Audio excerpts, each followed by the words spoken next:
I didn't grow up going to church, but my parents did send me to weekly catechism class.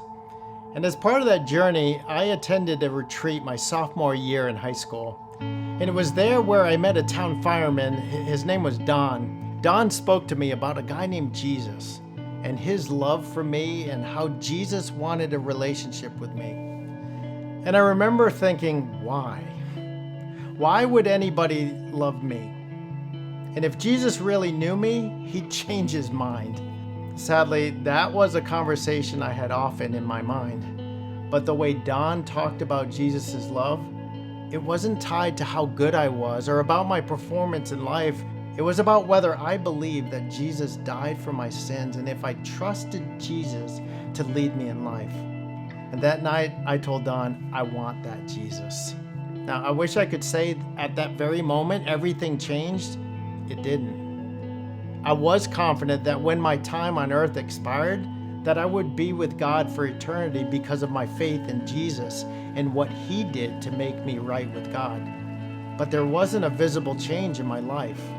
And it wasn't until 2 years later when I met a follower of Jesus, my now wife Kim, whose day-to-day life was impacted by her relationship with Jesus.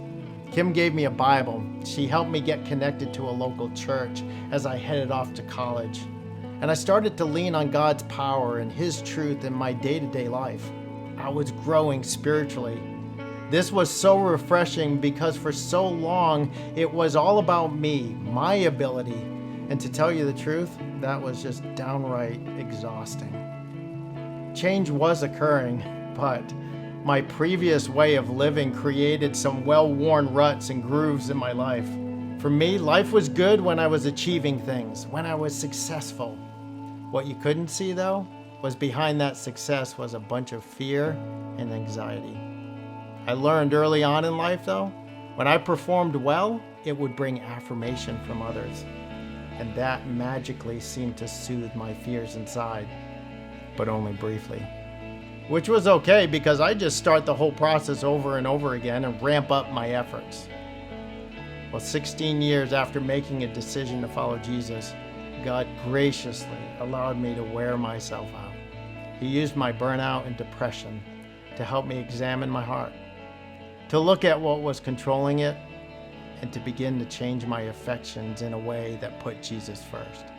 It didn't seem logical to me. It seemed counterintuitive.